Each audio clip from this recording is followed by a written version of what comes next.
Welcome to Switching Reels. Good morning. I am your only host, Connor Van Horn. Also with me is Trenton Baldry. Okay, good. Because I was going to be silent the whole episode. It would have been very disconcerting. Oh, you're not a host, you're a guest. Just every single week. You're literally in my house. So, I mean, this makes sense from the reverse. Okay. So, we have a surprise episode. I was surprised this last week. Yeah. Figuring out that we had to make a surprise episode. Yes. So, what did we watch this week? This week, we watched Spider-Boy Into the Spider-Man. I'm not calling it that. Okay. So, a little context here. Across the Spider-Verse has recently come out. Somewhat recently. Yeah. And it jumped up to number 11 on our list. Which is insane. There's one problem with that, though. We have already passed 11. So we actually talked about this off screen when we were setting this up because I was familiar. Podcast. Yeah, because I was familiar with the way that the IMDb Top 250 works, and this happens sometimes. Now, what'll be interesting is to see whether this stays on the list long term or not. Now, that said, this is Across the Spider-Verse is a sequel to another film that's already on the list, which is Into the Spider-Verse. Into the Spider-Verse. Yes. So which is sitting at number 66 right now. Oh, wow. That high. Yes. That was nice. Cool. I thought it was going to be in like the lower 100, and I was going to be a little sad. That's fantastic. No, it's a very well-loved movie. It's a solid movie. And which we'll talk about in a to spoil some of my feelings on it, rightfully loved. Yes. Like, I completely agree. I adore this film. This is a good spot for recommendations. Everyone needs to watch this. There's no one that shouldn't watch this. Like sometimes I'm like, oh, you shouldn't watch this because it has some violence and stuff. But like this one does, like, sure, it has violence in it, but it's all cartoon animated. The one like could be traumatizing scene is shot at an angle that is fine. Yeah, like, I mean, there's a few scenes that I think at different angles would maybe be a lot worse. Yeah. So might be a little more heart-wrenching. But no, this is like, it's a very, very solid movie and really fun to watch. We'll go into that more here in a second. I would not disrecommend this to anyone. Yeah.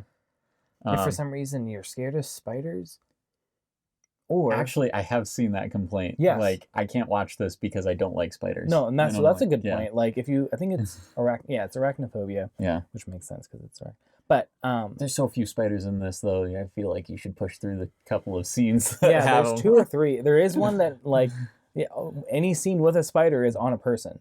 Yeah, that's true. So that is creepy if you have that, I'm sure. So if your arachnophobia extends to animated spiders, then you might have a little bit of a time, but you only have to close your eyes for. I would still recommend the movie. I very much would push through it. Like watch it with a friend. And whenever you like see a spider, or have the friend that watched it already, so they can tell you when the spiders are about to be there. Yeah, but watch this movie. Yes, absolutely. That is our recommendation. So again, I feel like we've spoiled this a little bit already. Does it deserve its place? It needs to be higher. Okay, just a little bit. I don't know that I would put it top 20. Because I've seen the top 20 now. Yeah, that's true. Because it's gotten pushed down to anyway. So I would say it likely is top 50 though. I would just like put it a little bit higher. Yeah. I mean, I'm pretty happy with where it's sitting right now. Yeah, I'm not dissatisfied with it. Like, it's just my perfect world. I really liked this movie. Yeah, I love it, and it's been here for a while now. Then because Into the Spider-Verse came out. No. Somewhere around there. Yeah. Because I was dating or engaged to Trinity at the time. Nice. Not married yet. Yeah. And we saw it when we went back to my family's place for one of the holidays. Nice. So, yeah, like I think it was a Christmas movie. Yeah. If I remember correctly. It was a very good one. So. I lost my wallet in the movie theater, and I found out that I lost my wallet before I left, and so I went to the Lost and Found. Good man. Yeah. There you go. It's just a random fact about the movie. There you go. It's not about the movie at all. No, but it's positive. Everything around this movie is positive. If you believe in coincidences and fate, it's a good movie. Interesting you should bring that up. We'll talk about that more later. Yep. Alrighty. So does it deserve its place? Let's go ratings. You're taking too long. Yeah. Enjoyment for me, I'm going to put it a solid 9, 9.5. Probably 9. There are certain periods where I'm like, maybe it's a little bit slow, but yeah. Solid 9 for sure for me for enjoyment. This is a strong 9 to a light 10 for me for enjoyment. Absolutely. And then technical, I'd say... See, it still feels like a 9 to a 10. Like, the animation is fantastic. I feel like it's technically better than enjoyable, so I'm going to say, 9.5. It might even be a 10. I don't know that I could point out anything that I dislike except for maybe the pacing. Yeah. Well, and I will say, there are a few artistic choices that, while I do really, really like a lot of them, some of them start to grate on me in very specific ways. Some of the jokes where I feel like, I can't wait for you to see the next one, which we'll talk about next week. But okay, yeah, I haven't seen that yet, but I'm excited. But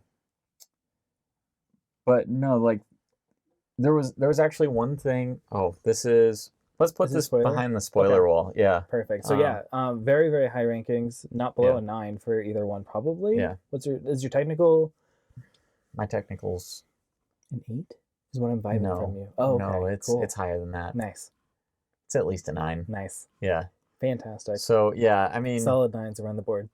Before we actually get to the spoiler warning, everyone that hasn't seen this movie should absolutely go see it. Please, just go do it. And this is one where I'm like, even if you think you don't like animated movies, give this I don't know, 20 minutes. Yeah, 20 to 30 minutes. And if you'll are not the characters, you'll love the animation, hopefully. Yeah. And it's also not this is one of those movies that I feel like could be aimed at kids, but it's not really a movie that's kids movie. Yeah, it's not a kids movie. Kids can absolutely watch this, but it is not a kids movie. There's very much relatable content for adults. Yeah. Which again, we'll get into past the spoiler warning. So, if you have not subscribed, feel free to do that. Yes, please do it. I would love to see more subscribers. I'd love to see more comments. Would love to see more likes. Do whatever you want, man. Yeah. Well, I mean, the thing about the likes is if they don't like it, you can dislike it too. No one else can see it. Only I can see it, and then my heart will be sad. Oh, okay. On YouTube, at least. Are you guilting people? Yes. Don't guilt the audience, Connor says. Yeah, that's a good marketing strategy. Yeah. I don't know. You can guilt the audience if you want. And this is the spoiler wall. Yes. So, summary time. Miles Morales is just your average, ordinary teen. He doesn't want to go to school at a fancy school and wants to hang out with his friends. Then he gets bit by a spider and turns into Spider-Man. I don't know.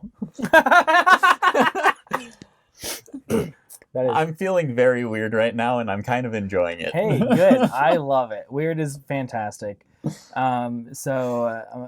have Miles here, who's not Peter Parker, but he does get bitten by a spider. You hear this story a lot in the movie. And then after that, he doesn't totally know how to be Spider-Man, but lucky for him, there's 5 others that came with.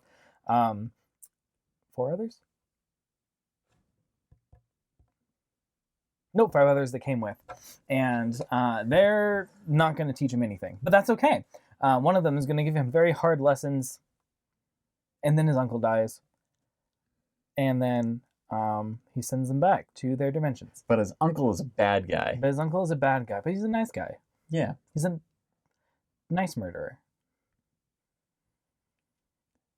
You never see him kill anyone, but there's the heavy. He's a murderous henchman with a heart of gold. Yeah!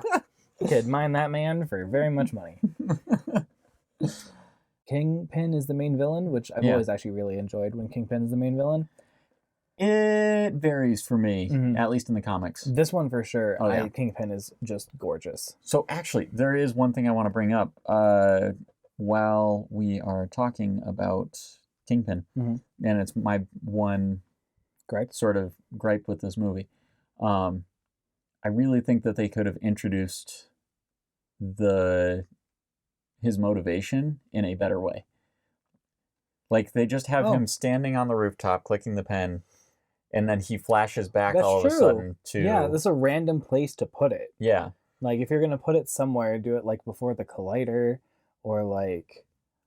I don't think before the Collider would be the right place, but I feel like you could maybe have, I don't know, introduced it in a way where, like, he's... Like, one of his conversations with Dr. Octavius could have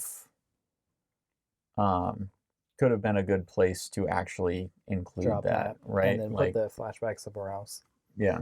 Yeah, I like the flashback. They did a really good job with it. Yeah. And, like, stylistically, it looked gorgeous. But I do agree. Like, after they stole secrets from a building and he's just standing on a rooftop, is a weird place to put it. Right, yeah. You're totally correct.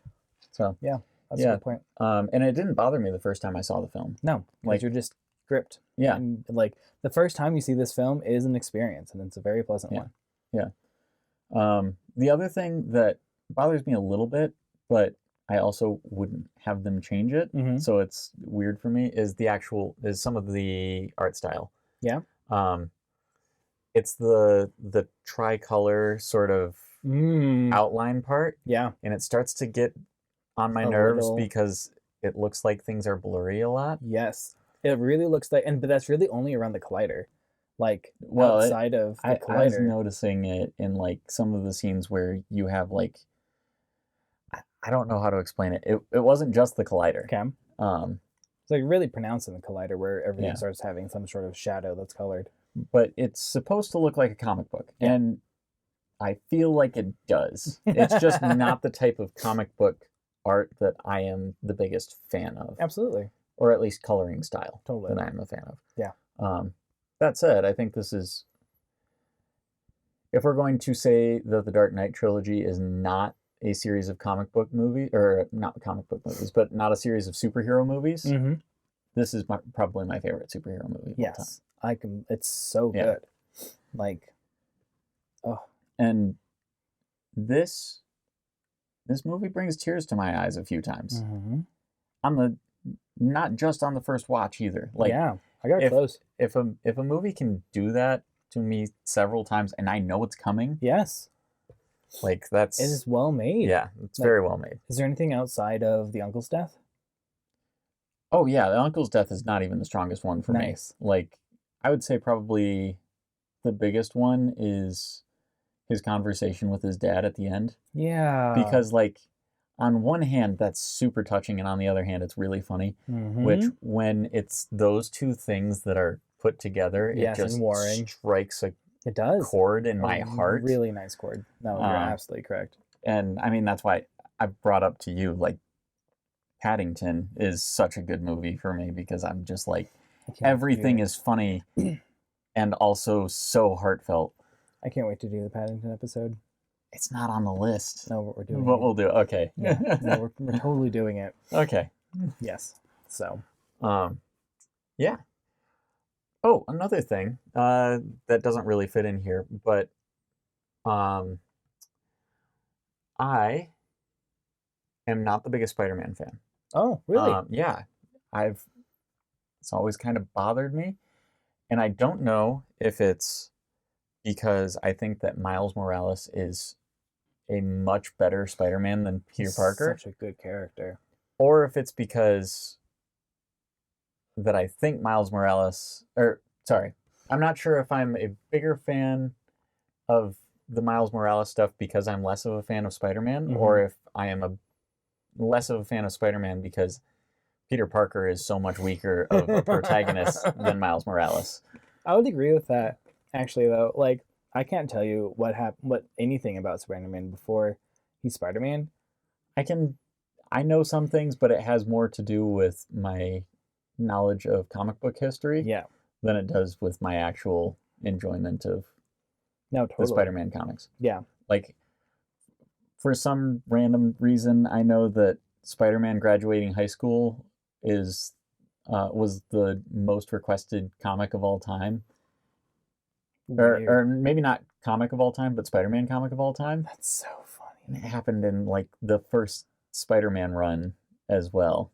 It was like The Amazing Spider-Man 112 or something like that. I don't know.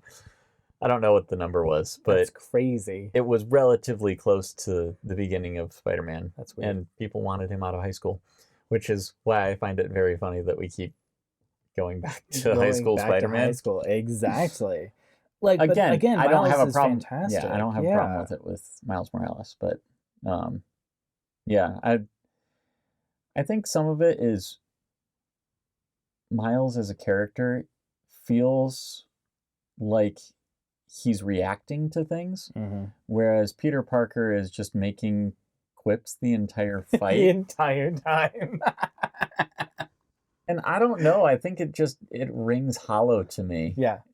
Whereas with Miles, it's like he's actually reacting to things in real time. You know, in this one, the really easy part is him climbing around his dorm. Yes. And then, or I guess the security office, and going, stop sticking. Stop sticking. And then he throws himself out the window on accident, and he's like, keep sticking. Yes. It's like, okay, it's fantastic and legitimate. And that's a normal person. Right. And he's very funny still. Yeah. Like, it's very well choreographed. I really like the Tom Holland Spider-Man as Peter Parker. Okay. And I think that would be fair. the one like difference that I have.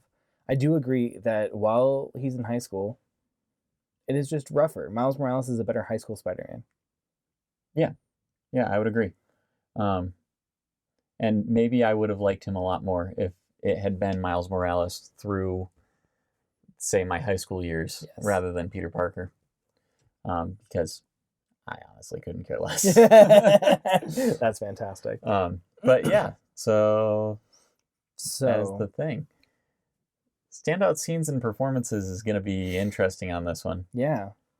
Standout scenes, the whole movie, I guess? Yeah, the whole movie is just a standout scene. Like, I love what they do with all of the glitching, personally. Yeah. I really like the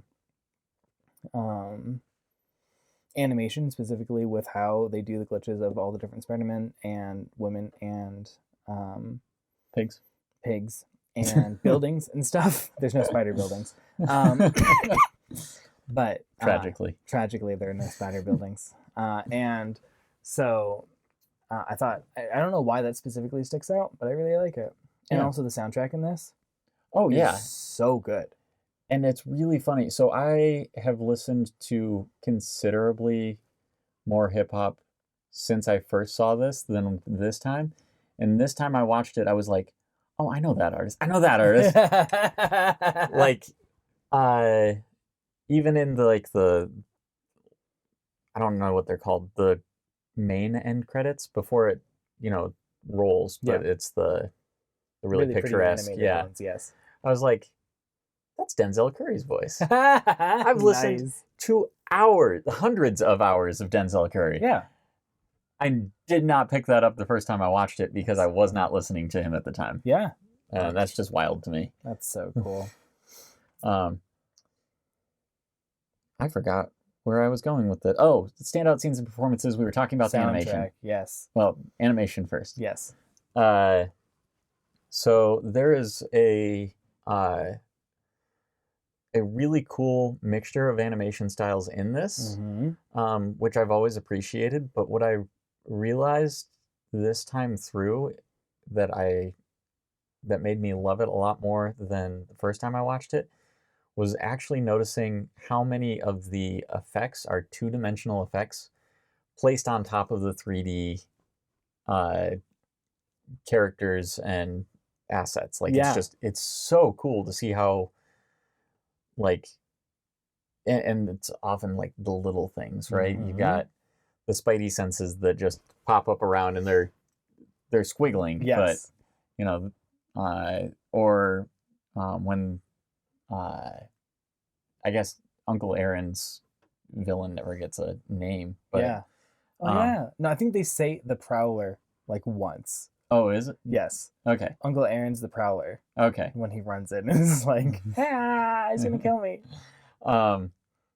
But when he gets on his bike and you can see all of the lines, yes, just off the, like, it's so subtle, but it's so good at conveying the emotion and weight of what they're trying to convey in every single shot. And also just the, like, so there's the one scene with Miles and his dad when Miles is tied up, and his dad, before leaving, just knocks twice, and they go and add the, like, little just knock sounds to it, and I'm like, oh. I love that a lot of times. What's even better to me is when they throw the bagel behind them and it hits the guy and it just says bagel. I didn't even see it said bagel. There's no sound effect there. It's just bagel. That's fantastic. Yeah. I like the whips as they are swinging at first. Yeah. And, like, I think what's incredible to me about this movie is I don't know how you get any of this past the, like, pitching process, because it sounds stupid. It does. It sounds so dumb. Hi, we're going to make a Spider-Man movie that's animated and it looks like comics. Well, and not just it looks like comics, but, like, we're going to put in all of the sound effects visually. Yes. It's like, no, you don't do that. Except for when you do. Yeah, I mean, and it works so well. But then you get, like, the... And I think everybody's seen, like, the bad version of this where it's, like, vroom, and it's like, oh, the car goes. You just went somewhere. It's exactly. Like, okay, yeah. And there are... I know that you're not the biggest fan of Scott Pilgrim versus the World, but I feel like that's the only time it's been done well in live action. Though. I would agree. Like, especially, with it being live action. I think that the fact that this was animated lended itself a lot more to more of it, which I that's fair. Well, and it gave them a lot more freedom to find the specific art style that would go with whatever they were trying to do. Yeah. You know, they can have just like that white, very small printed or very small black printed, simple sort of sound effects. Yes. Right? You got the knocks. Yes. And that's a great example. One thing that I don't know if they showed this any earlier in the film, but it occurred to me a lot more just with the way it was happening. After Miles is going through sort of his transformation into Spider-Man, and he's walking down the hallways, is when we start seeing a lot of the, I guess, what we would associate with comic book things pop into the all the text and and it's possible that I just wasn't paying attention before, but like I think it's really cool if that's the case, that like he's now becoming a part of this comic book instead of just being a character. Like he's becoming the protagonist who we're following. Yeah, which is really, really, really cool. Yeah. I don't know. Cool. I could talk about this movie all day and say absolutely nothing. Like, but it is just so, it's different and it's really, really well done. Yeah. Like, Sony and Marvel did a really, really good job with this specific iteration of Spider-Man. Yeah. Like, they did a really good job of creating something that wasn't just, oh, look, it's a Spider-Man movie. Yeah. But, like, was more artistic. Like, and I wonder how much of that was Phil Lord and Chris Miller's influence. They were the ones that, they were producers on this, which with animated films, it's hard to tell. Sometimes it is the director that's more in charge. Sometimes it's the producer. Totally. I would assume it's the producers on this one. But like their catalog is pretty much flawless, with Cloudy with a Chance of Meatballs and Lego Movie and 21 and 22 Jump Street, which are totally different types of movies, but different. You know, I think they strike me as the kinds of people that are always kind of trying to find that new twist, that new way to do things. Yeah. Which they did a great job here. So yeah, I would assume it was their influence that had them pushing the envelope, because honestly, Marvel and Sony are not really known for pushing the envelope as far as No, they like the things that will make them money. Right, yeah. They do a good job with it too. Yeah. So far. They do. Generally speaking. But yeah, I think, if you're looking for people that are going to bring in new perspectives, it's probably them. Yeah. And I'm glad that they did. Yeah. Because this is a fantastic movie. So going into themes. Oh boy. Do we want to talk about I was gonna go family first. That's probably a lot simpler than what I was gonna go with. Yeah, we'll go start with something easy. There's more than two. Like as with every Spider-Man movie, there's always going to be an emphasis on family because almost all of the Parker backstories revolve around losing someone you love. Yeah. And having to deal with that. Well, and they even talk about that in the film. Exactly. Yeah, and in this one, the fact that Miles Morales has a family, like a legitimate, except for the Prowler, well-functioning family where he's just like a normal kid, I think is really, really beneficial to the story. I would agree in a lot of ways. I think there is some evidence that with his uncle, his dad does not have a functional relationship with his uncle. Totally. That is clearly something where his dad is probably a little bit more unforgiving than his uncle is in that regard. Absolutely.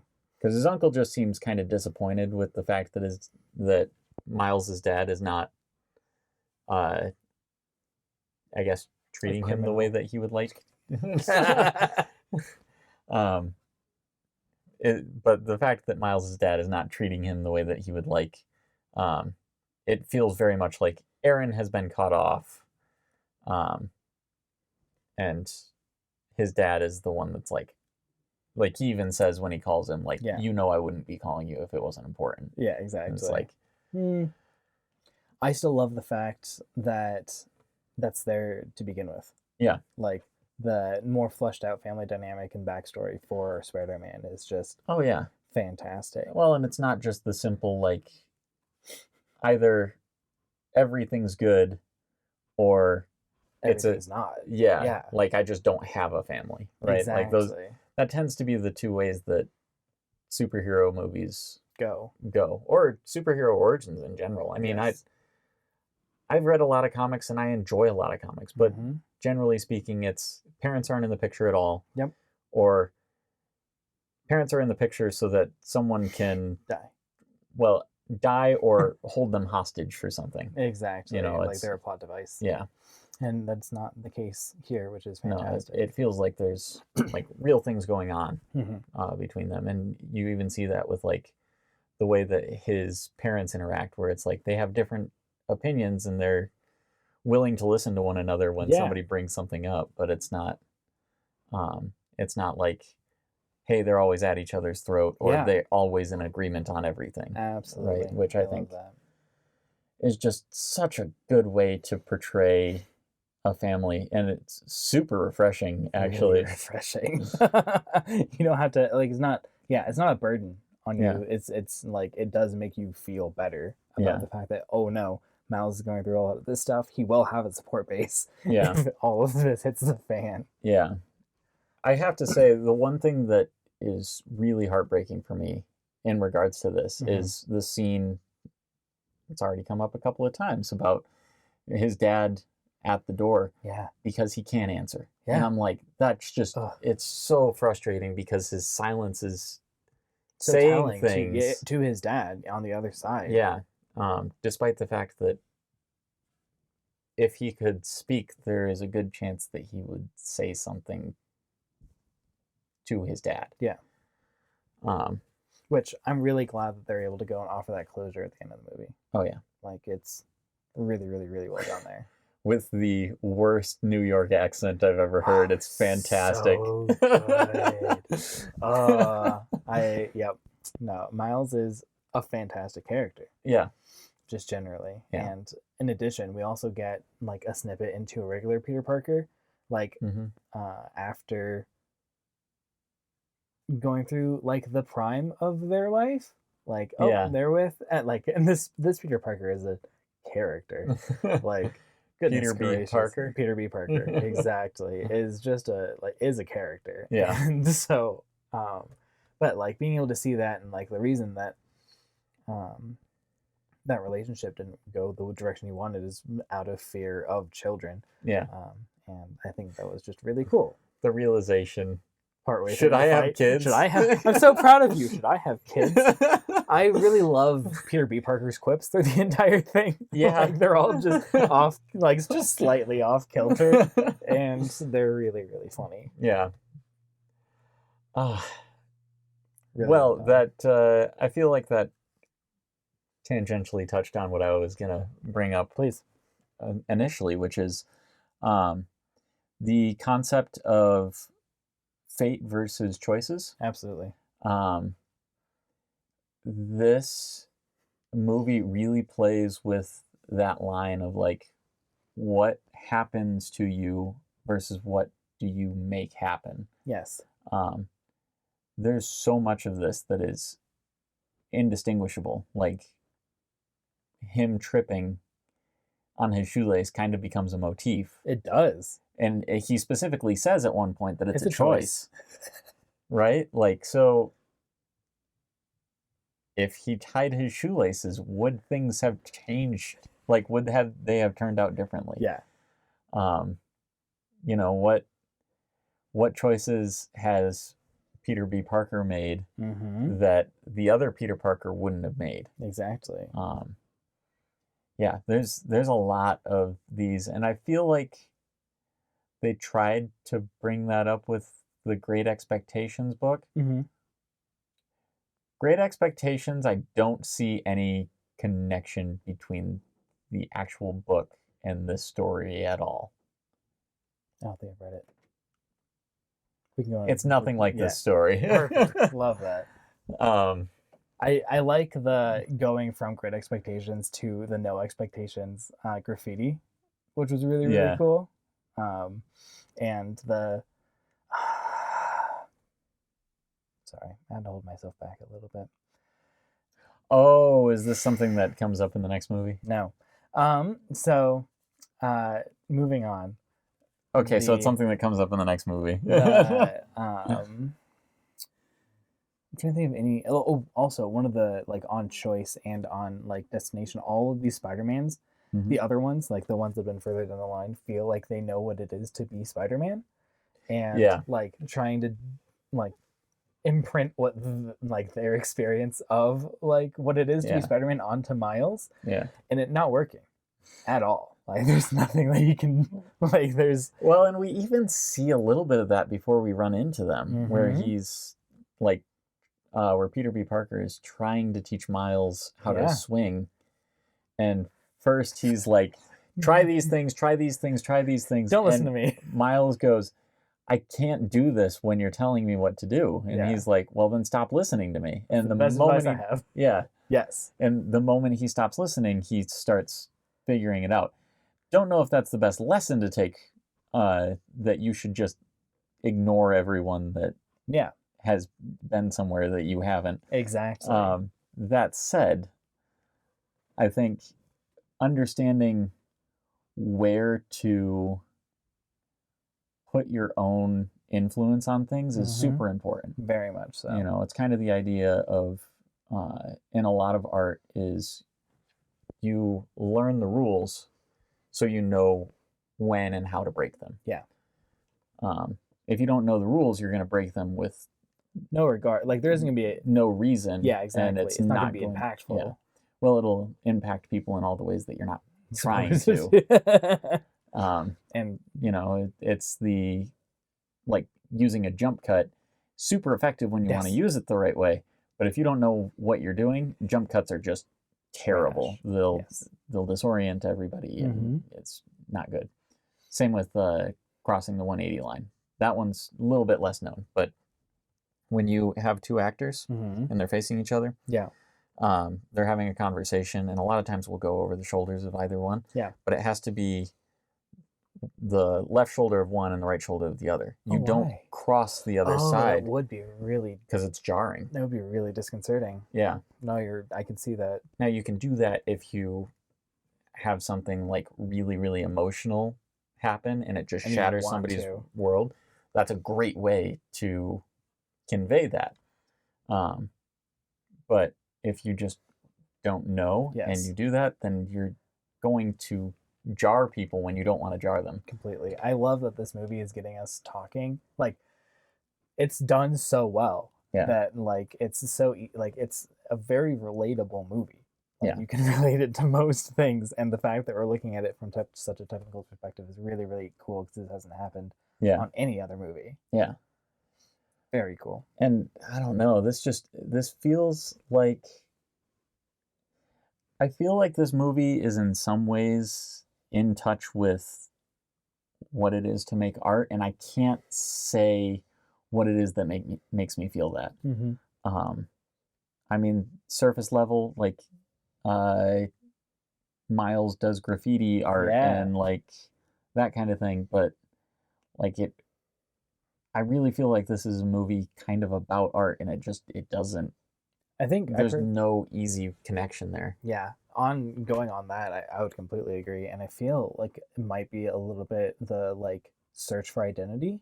Like that's what Miles does in this, and that's what gets him to the point that he's able to start understanding like his power, in my opinion, is when after the conversation with his dad, he starts to realize like why he is doing what he is doing.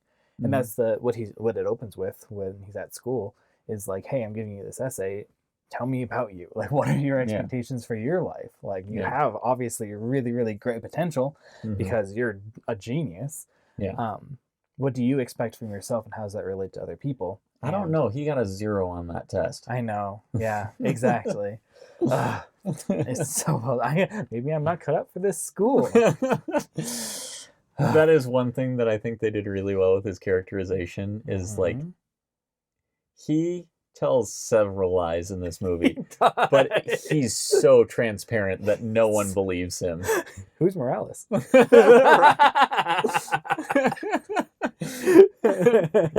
dumb. Not that dumb.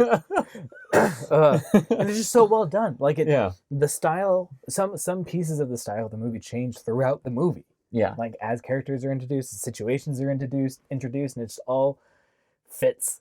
Yeah. Like there's nothing that doesn't fit except for the one flashback scene. Right. So like it's just so well done.